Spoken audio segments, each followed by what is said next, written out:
오늘 우리 하이델베르 문답 함께 보겠습니다. 25주일, 25번째 주일, 우리 66문에서 68문까지 보도록 하겠습니다. 312페이지, 66문에서 68문 문답하겠습니다. 66문, 성례가 무엇입니까? 성례는 복음 약속의 눈에 보이는 거룩한 표와 인으로 하나님께서 제정하신 것입니다. 성례가 시행될 때 하나님께서는 복음 약속을 우리에게 훨씬 더 충만하게 선언하고 확증하십니다. 이 약속은 하나님께서 십자가 위에서 이루신 단번의 제사 때문에 하나님께서 우리에게 죄사함과 영원한 생명을 은혜로 주신다는 것입니다. 67문, 그러면 말씀과 성례 이 둘은 우리의 구원의 유일한 근거가 되는 것, 곧 예수 그리스도의 십자가의 제사로 향하도록 하기 위한 것입니까? 참으로 그렇습니다. 우리의 모든 구원이 그리스도가 우리를 위해 십자가 위에서 이루신 단번의 제사에 있다는 것을 성령께서는 복음으로 가르치고 성례로 확증하십니다. 68문, 그리스도께서 신약에서 제정하신 성례는 무엇입니까?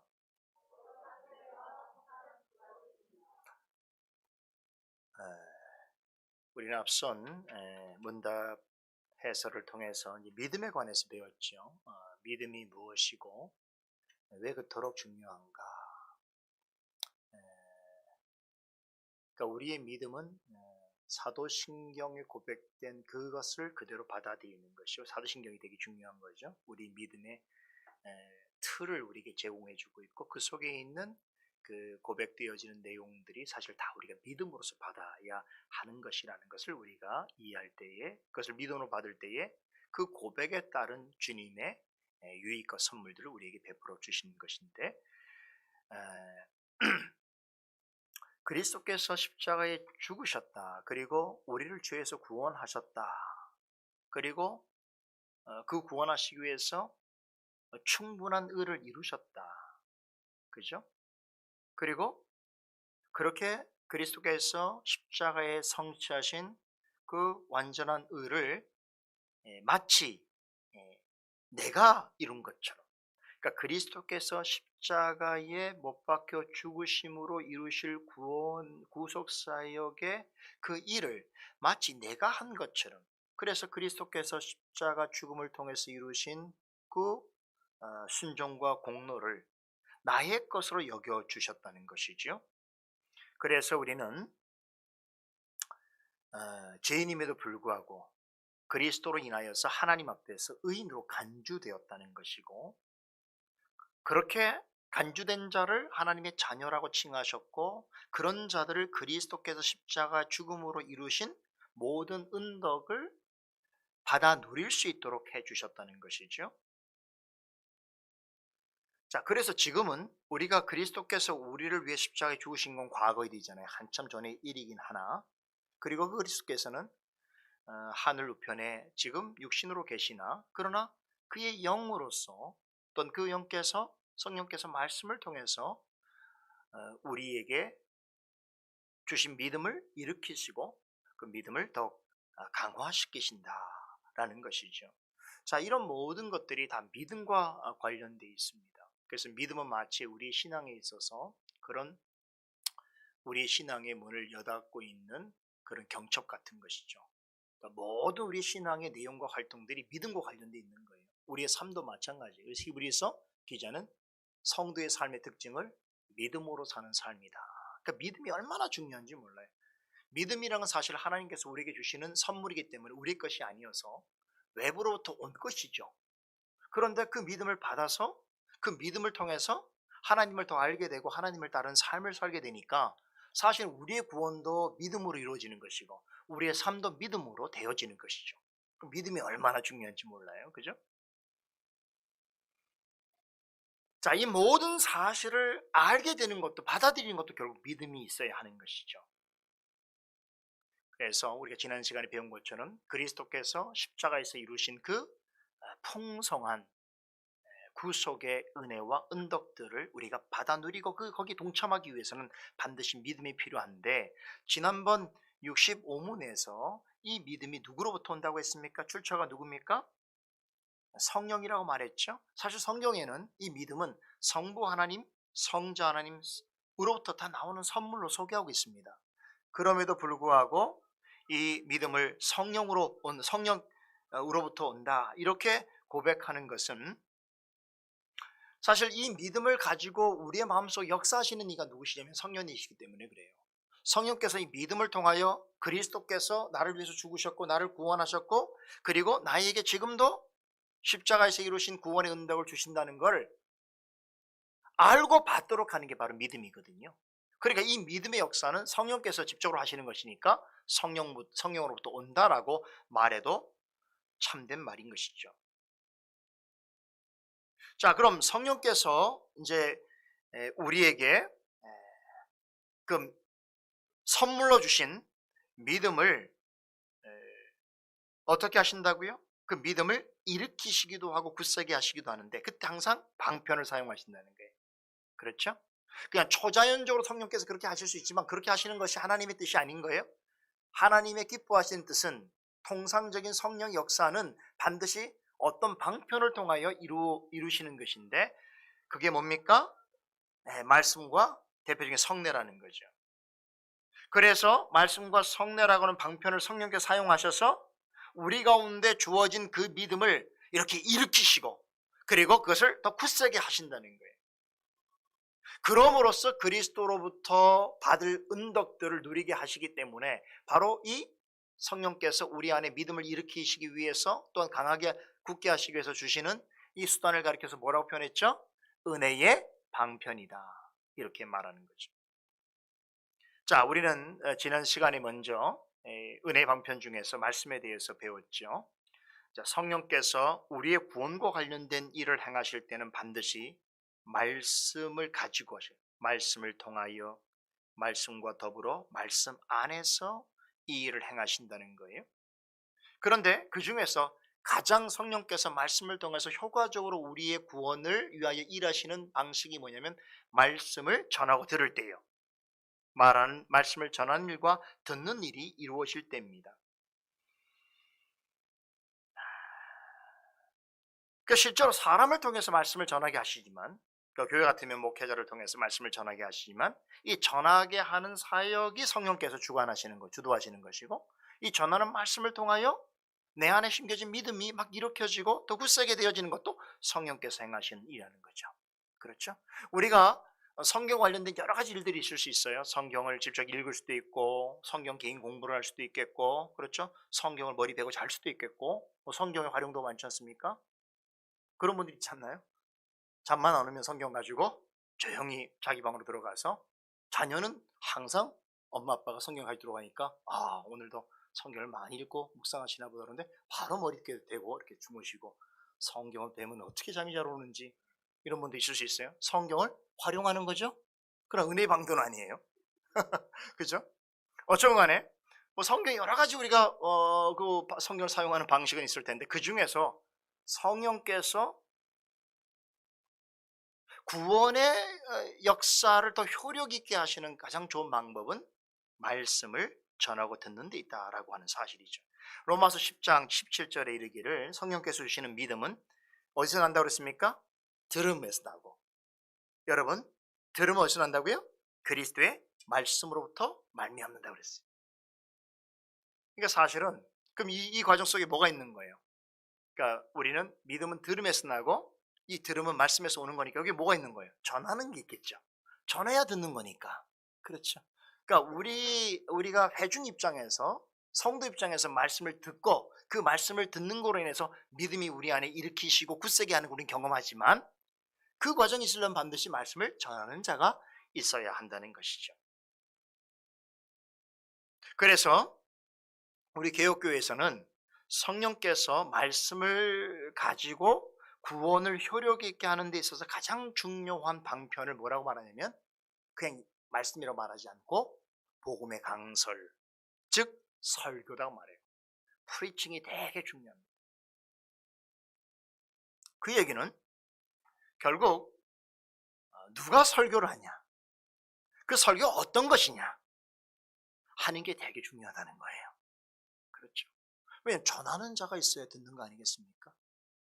그러면 들으면서 믿음이 난다고 그랬는데, 만약에 듣는 사람이 말씀을 따라 내용을 듣지 못한다면 참된 믿음을 갖기가 되게 어려운 거고, 성령의 역사가 어려워지게 되는 거죠. 그러니까 반드시 거기 전제는, 들음에서 믿음이 난다는 것은 그 믿음에 대한 올바른 이해와 해석이 전제되어야, 그렇죠? 그래서 뭐라고 말합니까? 그리스도의 말씀으로 한다고 그러잖아요.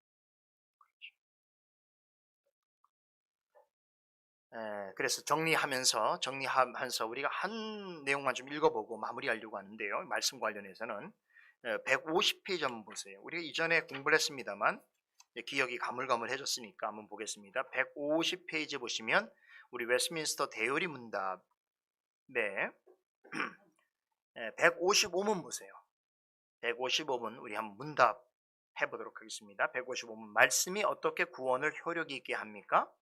하나님의 영이 말씀을 읽는 것, 특히 말씀의 전파를 효력 있는 방편으로 삼아 죄인들을 깨닫게 하시고 확신시키고 겸손하게 하시며 그들을 자기 자신들로부터 몰아내어 그리스도께로 가까이 이끄시고 그들로 하여금 그의 형상을 본받게 하시며 그의 뜻에 복종하게 하시고 그들을 강건하게 하심으로 시험과 부패에 대항하게 하시며 그들을 은혜로 양육하시고 구원에 이르는 믿음을 통하여 그들의 마음을 거룩함과 위로로 굳게 세우시는 것입니다. 보세요. 성령께서 우리에게 구원을 효력 있게 하시는 그 방식이 뭐냐면, 여기서 말씀을 읽는 거, 여기 읽는다는 거는 설교를 말하는 거예요. 성경 봉독과 그리고 말씀의 전파, 설교 자체를 이야기하는 것이죠. 이렇게 성령께서는 말씀만이 아니고 말씀을 전하는 자를 사용하셔서 성도들의 구원을 효력 있게 하십니다.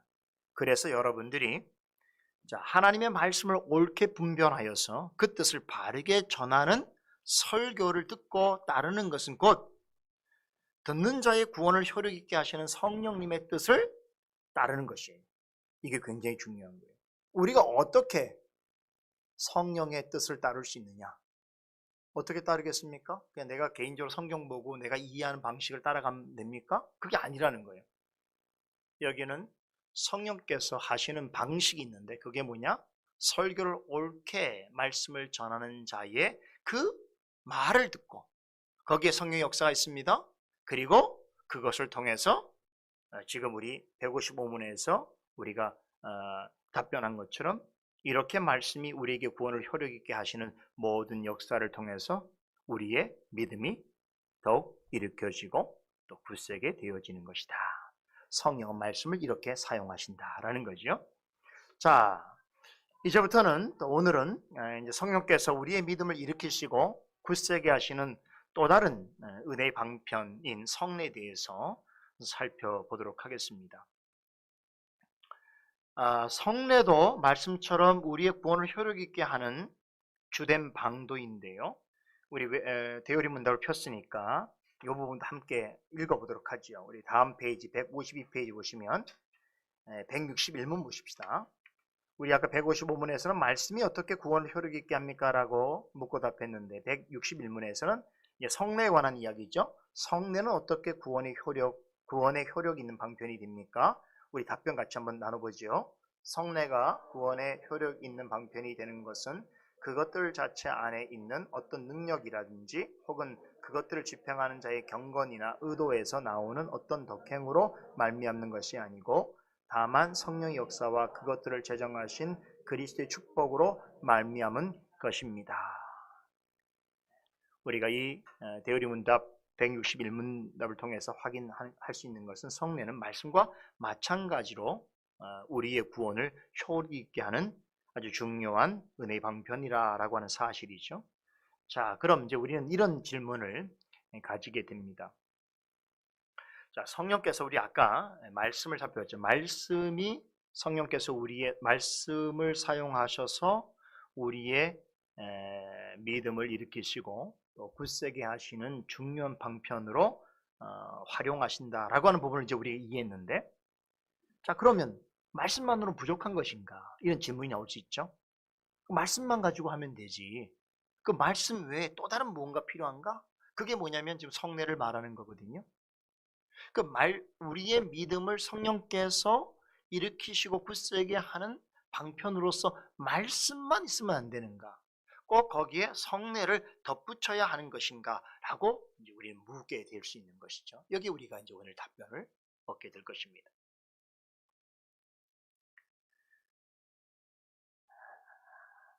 자, 이런 질문을 하게 되는 이유가 뭐냐면 많은 분들이 말씀과 성례의 깊은 연관성을 잘 모르기 때문에 그래요.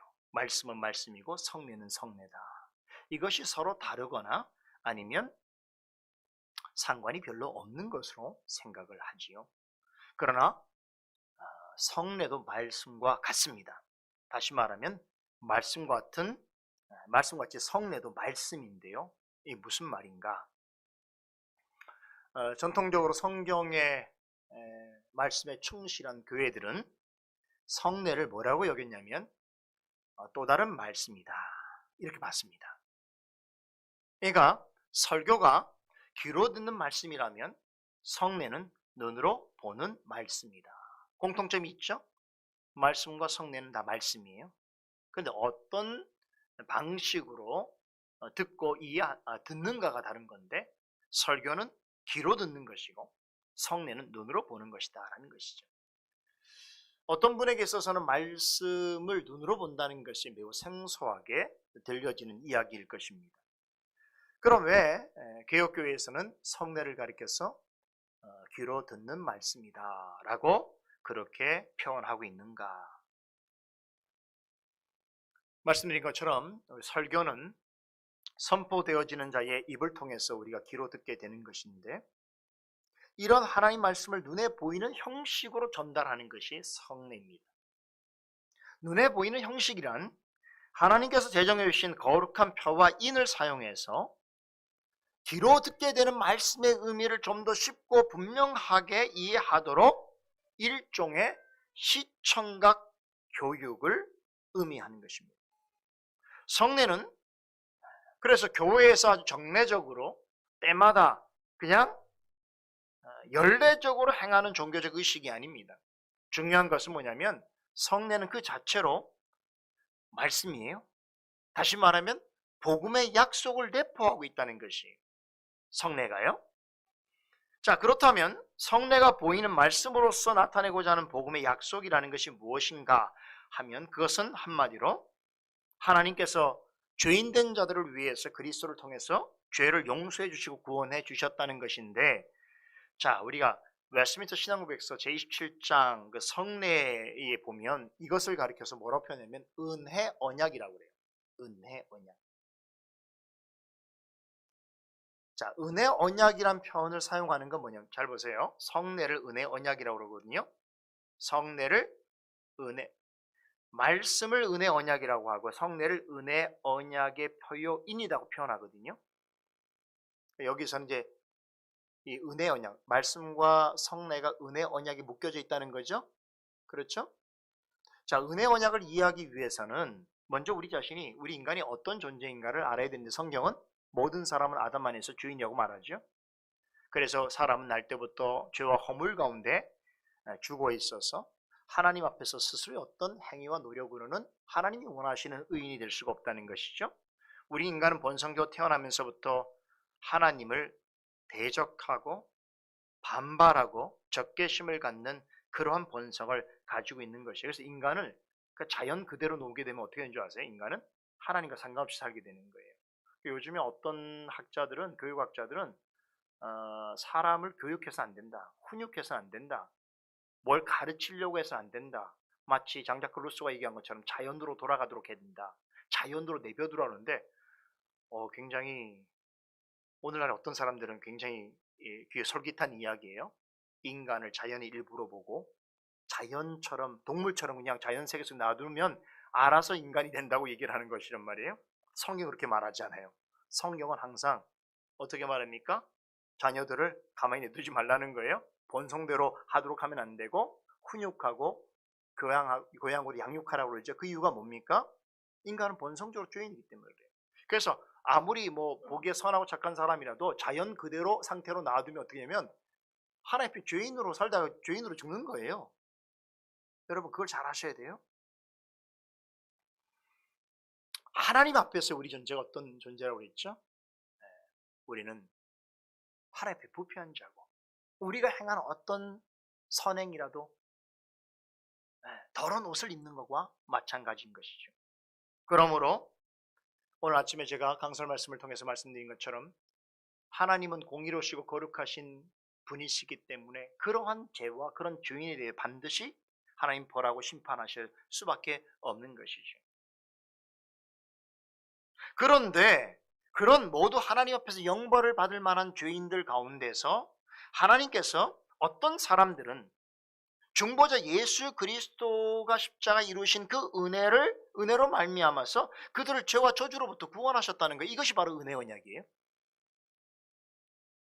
오전에 설명드린 것처럼 만일에 우리가 모두 죄인이니까 다 심판받도록 내버려두셨다, 모두를 다 유기하셨다, 영원한 형벌 가운데 버려두셨다 그러면 어떻게 되는 거예요? 하나님의 완전한 신실하심과 거룩, 하나님의 자비로우심의 성품이 발휘가 되지 않은 거죠. 그것은 사단이 원하는 일이 된 거인 거예요. 역사는 그렇게 종결될 수 있겠습니까? 이건 불가능한 일이죠. 그렇죠? 그래서 하나님께서 모든 죄인들 가운데 어떤 자들을 그리스도의 은혜로 말미암아 그들을 구원해 내셨죠. 이 일을 위해서 그리스도가 맺으신 언약이 바로 은혜 언약인 것이죠. 그리스도를 통해서 구원받음으로 인해서 그리스도 안에 있게 된 사람은 결국 이 은혜 언약, 다시 말해 하나님과 삼위 하나님과 아버지와 그리스도와 맺으신 은혜 언약의 그 약속을 선물로 주시는 거예요. 놀라운 일이죠. 그러니까 예를 들면 이런 거나 비유하면 우리 아버지와 다른 집 아버지와 어떤 약속을 맺었는데 그 약속의 좋은 부분을 직접 그 약속에 참여하지 않는 자녀들이 다 누리게 되는 거랑 마찬가지인 거죠. 그렇죠? 이렇게 하나님께서 그리스도를 통해서 죄인을 온전히 구원해 주시는 것을 나타내는 것이 바로 은혜 언약입니다. 그래서 은혜 언약은 그 자체로 복음인 것이죠. 그런데 이 은혜 언약의 의미를 담은 이 복음은 신약 시대에만이 아니고 구약 시대에도 이미 증거되었다는 것이죠. 어떤 방식으로 증거되냐면 구약 시대의 은혜 언약은 그야말로 하나님이 제정하신 눈에 보이는 어떤 표와 인으로서 나타나는 경우가 많았습니다.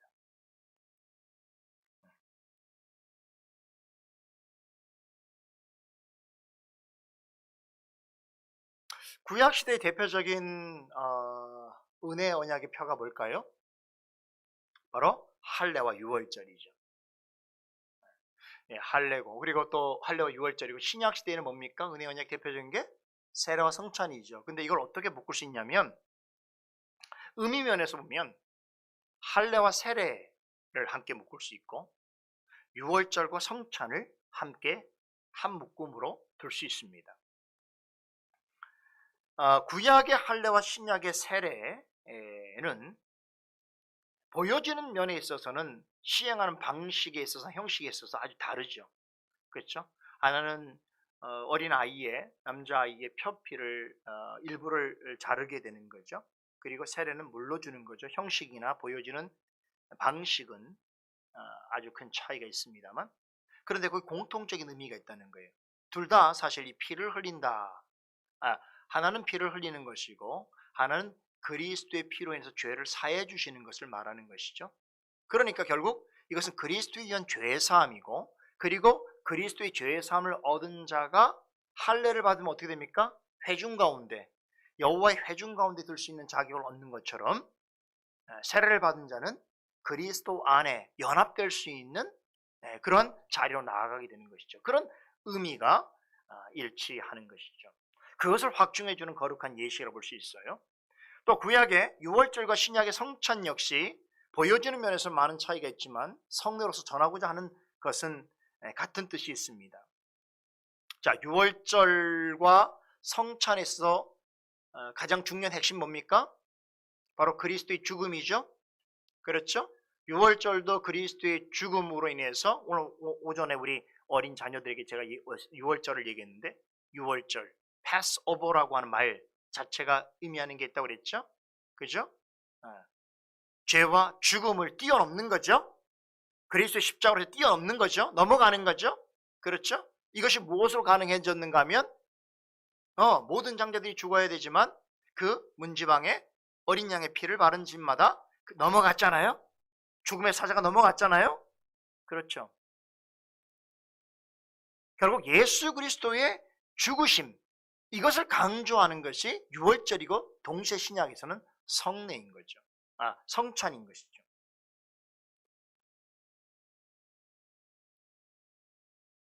결국 유월절과 성찬이 다 말해주는 공통적인 교훈은 죄로 인해서 죽을 수밖에 없는 우리가 그리스도의 죽음에 의해서 죄와 사망으로부터 확실히 구원을 받았다는 것을 나타내는 것입니다. 자, 그런데 이 모든 성례들은 하나님께서 제정하셨어요.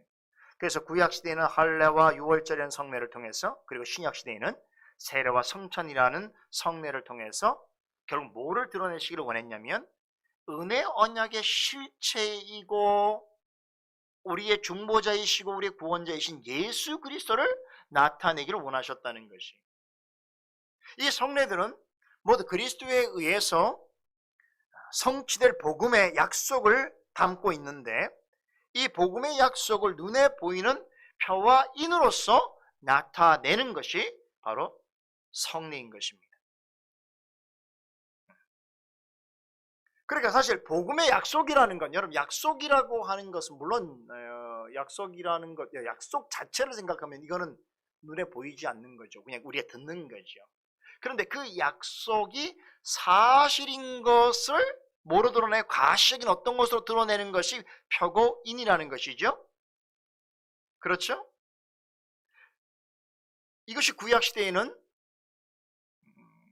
할례와 유월절이라는 성례를 활용하셨고, 신약시대에는 세례와 성찬이란 성례를 통해서 이런 복음의 약속을 눈으로 볼 수 있는 가시적인 방식으로 드러내고 강조했다. 거기에 핵심은 바로 예수 그리스도다라고 하는 것이죠. 이것을 웨스민스터 신앙고백서에서는 은혜 언약의 표와 인이라고 하는가 하면, 지금 하이델베르 요리문답에서는 복음 약속의 눈에 보이는 거룩한 표와 인이라고 말하고 있습니다. 은혜 언약이 그리스도에 관한 복음의 약속이라고 할 때에 이 말은 사실 같은 말이죠. 그러니까 은혜 언약이나 복음의 약속이란 말은 사실 같은 말인데요. 여기서 공통적으로 사용되어지는 말이 표와 인이라는 말이지요. 자, 표와 인이라는 것은 아주 쉽게 생각하면 어떤 것의 표지와 인, 도장을 생각해 보면 알 수 있죠. 여러분, 표지라는 게 뭐죠? 사인이죠. 그 사인은 무엇을 가리키는 어떤 대상이 있죠. 그렇죠?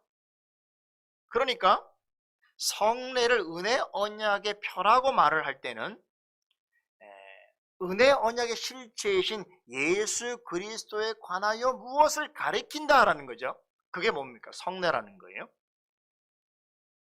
그 성례를 가리켜서 인이라고 말하는 것은, 여러분 예전에는 인쳐준다는 말을 했죠. 인쳐준다는 말이 뭡니까? 어떤 약속을 예를 들면 서류에 이렇게 기록했을 때에 그 서류에 있는 그 약속에 관한 말이 진짜고 사실이고 효력이 있다는 것을 확증해 주는 방식으로 도장을 찍는 거죠. 그렇죠. 자, 이 의미를 생각해 보면 성례는 은혜 언약, 다시 말하면 그리스도를 가리키고 드러내는 그 복음 약속에 관한 거룩한 표요인이라는 걸 쉽게 알 수 있습니다. 즉 은혜 언약의 실체이고 복음 약속의 핵심이라고 하는 그리스도와 그리스도께서 이루신 일을 사람들로 하여금 쉽게 이해하도록 드러내는 표지이고, 또 하나님께서 그리스도를 통해서 약속하시고 친히 이루신 모든 일들이 정령 참되다는 것을 확증시키는, 마치 도장을 찍음으로 확증시켜주는 그런 인의 역할을 한다는 것이죠. 자, 그렇다면 성례가 전하고자 하는 복음의 약속이란 구체로 무엇을 말하는가? 우리 66문 보세요. 오늘 읽은 66문의 후반부에 답이 나와 있는데, 66문에 이렇게 하죠. 이 약속은, 이 복음의 약속을 말하는 거예요. 이 약속은 그리스도께서 십자가 위에서 이루신 단번의 제사 때문에 하나님께서 우리에게 죄사함과 영원한 생명을 은혜로 주신다는 것입니다 라고 답하고 있습니다. 우리는 본질상 죄인이기 때문에 스스로는 죄를 용서할 수 없고 그리고 영원한 생명을 얻을 수 없는 것이죠. 죄로 말미암아서 부패한 인간이 그 죄 문제를 해결받고 영생을 얻을 수 있는 유일한 방법은 자신에게 있지 아니한데 오직 그리스도에게만 있는 것입니다. 그런데 그리스도께서 어떻게 이것을 하셨냐면 십자가에서 단번에 자신이 드린 희생 제사로서 우리를, 모든 죄인을 용서하시고 영원한 생명을 얻을 수 있게 하셨다는 것이에요. 그렇죠?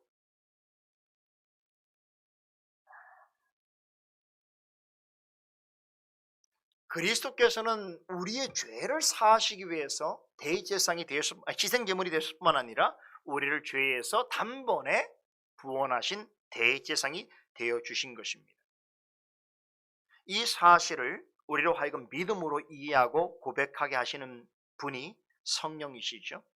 성령께서는 말씀을 통해서 그리스도께서 이루신 이 구속 사역을 우리에게 늘 가르쳐 주시고 또한 성례를 통해서는 이 가르침이 참되다, 이것이 하나님의 뜻이다라는 것을 우리에게 확증하여 주시는 것이죠. 그래서 말씀이 그리스도께서 이루신 복음의 약속을 귀로 듣게 하는 것이라면 성례는 설교자에 의해서 선포되어진 복음의 약속을 눈에 보이는 표와 인으로서 그것이 사실이다, 정답이다 라고 하는 것을 확증해 주시는 것입니다. 자, 이렇게 말씀과 성례는 뗄래야 뗄 수 없는 그런 관계를 갖고 있는데, 말씀이 복음 강설로 그리스도의 복음의 약속을 증거하는 것이라면 성례는 그것을 가시적으로 우리가 온전히 더 확실하게 믿도록 하는 그런 우리에게 확신을 주시는 성례이기도 한데요. 자, 이제 제가 오늘 해설을 정리하면서 다시 한번 제가 오늘 해설의 초반부에 여러분들에게 질문한 내용을 다시 한번 묻습니다. 그럼 하나님께서 그리스도의 이 복음의 약속인 은혜 언약을 우리에게 증거하고 가르쳐 주시고 그리고 그것을 믿고 그것으로 우리 믿음을 더 굳게 하시는 데 있어서 말씀만으로는 부족하셨냐는 거예요. 꼭 성례가 더 필요했느냐는 것이죠. 여러분, 사실은 잘 이해하셔야 돼요. 사실은 말씀만 있어도 됩니다. 말씀만 있어도 은혜 언약이 무엇이고 그 은혜 언약을 통하여 예수 그리스도께 성취하신 일이 무엇인지 틀림없이 우리에게 전해주고 계셔요. 우리 말씀을 통해서 예수 그리스도가 누구시고 예수 그리스도가 이루신 일이 무엇이고 예수 그리스도를 통하여 우리가 받을 그런 모든 은덕이 무엇인지를 명확하게 알 수 있습니다. 로마서 1장 16절에는 복음은 모든 믿는 자에게 구원을 주시는 하나님의 능력이 된다라고 말씀합니다. 복음 즉 말씀 자체는 우리를 하나님을 믿게 하는 데 있어서 가장 강력한 힘이고 능력인 거예요. 가장 효과적인 수단입니다. 죄인으로서 우리가 하나님을 믿고 의지하는 데 있어서 하나님의 능력으로서 주어진 이 말씀은 부족함이 없습니다. 말씀은 그리스도가 십자가에서 이루신 구속사역을 우리로 하여금 믿게 하고 확신하게 하는 가장 좋은 은혜의 방편인 것이죠. 자, 그런데 그럼에도 불구하고 하나님께서 우리에게 성례를 제정해 주셨어요. 자, 여기에서 우리가 자칫 잘못 생각을 하게 되면 구원 얻는 데 있어서 말씀이라고 하는 은혜의 방편으로는 부족하니까 사람들로 하여금 자신의 어떤 행실과 노력을 통하여서 무언가를 더 얻을 수 있도록 하는 성례를 주셨구나, 이렇게 오해를 하게 되죠. 로마 캐톨릭 성도들이 이해하는 방식이죠. 굉장히 착각이죠. 그러니까 말씀으로는 우리에게 은혜를 주시는데 이 말씀으로 주시는 은혜만으로는 구원을 이룰 수 있는 하나님의 능력이 되지 않으니까 그 보충분으로 우리에게 주어진 것이 성례고, 우리는 성례를 우리가 행함으로 인해서 말씀으로 이루지 못하는 구원에 이르는 그 부족분을 채워가는 방식이 로마 가톨릭의 교리인 것이죠. 우리는 그렇게 받아들이지 않습니다. 그러니까 하나님의 말씀이 구원을 전하고 가르치고 이루는 데 부족하거나 말씀으로서 어떤 한계가 있어서 성례를 주신 것으로 이해하면 됩니까? 안 됩니까? 안 된다는 거예요. 큰일 난다는 거예요. 그러면 왜 말씀 위에 성례를 덧붙여 주신 걸까요? 바로 말씀의 부족함 때문이 아니고 우리 자신의 근본적인 연약함 때문인 거죠. 왜 그렇습니까? 우리는 너무나 연약하고 어리석고 교만해서 말씀을 들어도 그 참된 의미를 깨닫지 못하고 말씀으로 구원의 확신을 온전히 이루지 못할 때가 많다는 거예요. 여러분 예를 한번 들어볼까요? 그 광야에 있어서 이스라엘 백성들을 생각해 보세요. 이스라엘 백성들에게 하나님께서 모세를 통해서 율법을 주셨어요. 이 율법은 도덕법처럼 모든 세대가 믿어야 될 그 신앙과 행위로서의 규범이기도 하지만 이스라엘 백성들이 광야 안에서 어떻게 살아야 되는지에 대한 구체적인 그런 가르침까지 다 포함되어 있어요. 그렇죠? 그리고 그 율법을 받을 때 이스라엘 백성들이 회중에 다 총회로 모여서 뭘 했습니까? 아멘으로 화답하면서 그 말씀이 하나님의 주신 계명인 줄 알고 청종하겠다고 약속했죠. 그런데 어떤 일이 벌어졌습니까? 그런 말씀을 받고 들으면서도 광야길 내내 그들은 하나님을 거부하고 모세를 의심했죠. 말씀을 들어도 어디로 가야 할지를 알지 못하는 그런 이스라엘 백성들이 되어버린 거예요. 우리가 그런 한계를 가지고 있다는 거예요. 그래서 구약시대에는 하나님께서 말씀 율법을 주시고 또 뭐 주셨어요? 낮에는 구름 기둥과 밤에는 불 기둥 주셨잖아요. 그러니까 구름 기둥과 불 기둥은 일종의 성례인 거죠. 이 자체는 말씀은 아니에요. 그러나 말씀의 의미가 무엇인지를 가시적으로 보여주는 거예요. 그러니까 이스라엘 백성들이 여러분 길을 갈 때 항상 이 불기둥과 구름 기둥과 불기둥이 그들을 앞서갔어요. 그래서 그것이 쓰잖아요. 서 있으면 바로 그 서 있는 그 지역에서 뭐 합니까? 이스라엘 백성들이 머무르죠. 거기서 성막을 만들고 성막을 중심으로 해서 삶의 환경을 만들죠. 또 시간이 지나서 이제 하나님께서 이 불기둥과 구름 기둥을 옮기시면 그것을 따라서 가게 됐던 것이죠. 그러니까 이것은 뭘 얘기하는 거예요? 하나님의 말씀과 계명을 따르는 삶이 어떠한가를 보여주는 하나의 표지고 인인 것이죠. 그래서 성례라고 말할 수 있는 거예요.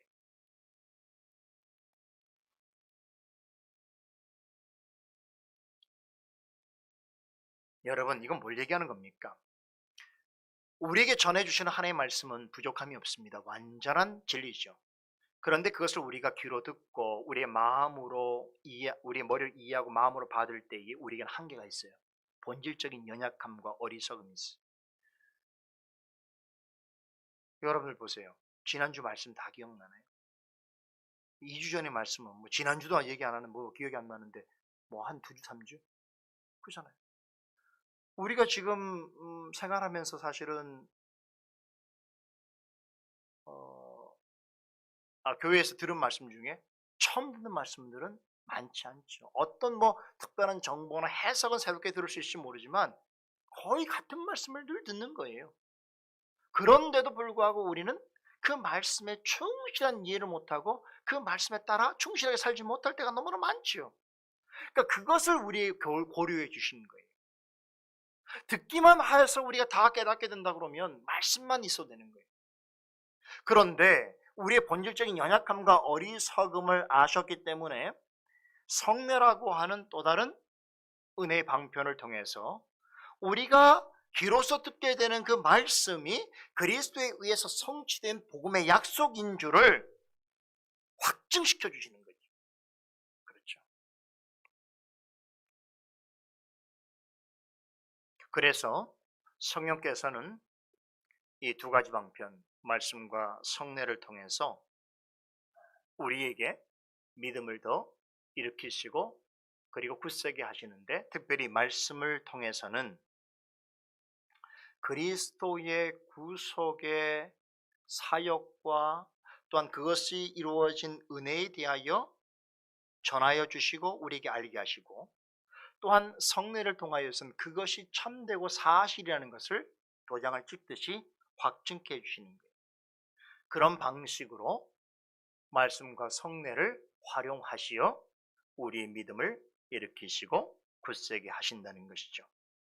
바로 이 같은 목적에서 예수님께서 세례와 성찬을 직접 제정해 주셨고, 성령께서는 이것을 활용하셔서 우리의 믿음이 자라나게 하시고 성숙해 되어질 수 있도록 도와주시는 거죠. 그런데 이 그리스도께서 제정하신 성례가 몇 개라고요? 두 가지입니다. 거룩한 세례와 성찬이죠. 이제 앞으로 우리가 그래서 이 세례와 성찬에 대해서 하나하나 우리가 살펴보면서 왜 세례와 성찬이 은혜 언약의 표요인이며 성령께서 이것들을 통해서 우리의 믿음을 일으키시고 굳세게 하시는 방편을 삼으시는가 알아가도록 하겠습니다. 기도하겠습니다. 거룩하신 하나님, 은혜를 감사합니다. 오늘도 하이델베르그 요리문답을 통해서 우리에게 흩어졌던 여러 가지 배움의 내용들을 일목요연하게 또 정리할 수 있는 기회를 주시고, 또 우리가 마땅히 생각하고 또 바라고 기도해야 될 말씀의 내용들이 무엇이고, 또 우리가 분별하고 바르게 깨달아서 옳게 믿어야 할 것들이 무엇인지를 알게 하여 주심을 감사드립니다. 이러한 신앙 고백과 요리문답에 대한 이해를 통해서 하나님의 깊은 말씀을 더 바르고 정직하고 분명하게 깨달아 아는 자리로 가게 하여 주시고, 뿐만 아니라 우리에게 주신 그 믿음이 이 말씀과 성례라고 하는 은혜 방편을 통해서 성령께서 우리 믿음을 일으키시고 굳세게 하여 주실 때에 우리가 그리스도로 살아가는 그런 보람과 즐거움과 자긍심을 더 가질 수 있도록 도와주시옵소서. 그런 성도들이 이 교회에 차고 넘치기를 소원하옵나이다. 무엇보다 하나님의 말씀을 잘 분별하고 깨닫고 그 말씀 앞에 겸손히 서며 그 말씀을 통하여 우리를 이끌어 가시는 성령 하나님의 뜻을 잘 깨달아 알아가는 주의 성도들이 많아질 수 있도록 주여 은혜를 베풀어 주시고 교회 가운데 세워주시고 보내어 주시옵소서. 이번 한 주도 오늘 나눈 말씀들과 또 우리에게 주시는 각양의 은사와 또한 은혜들을 마음 깊이 생각하면서 이번 한 주도 생명의 양식으로 잘 삼아 승리할 수 있도록 도와주시고, 그리하여 우리 모두가 또 좋은 것을 가지고 또 주님 부르시는 주일날 주님께로 나올 수 있도록 은혜 베풀어 주시옵소서. 모두에게 또 건강과 기쁨이 넘치는 하루하루의 삶이 되게 하여 주시옵소서. 감사드리며 예수 그리스도 이름으로 기도드리옵나이다. 아멘.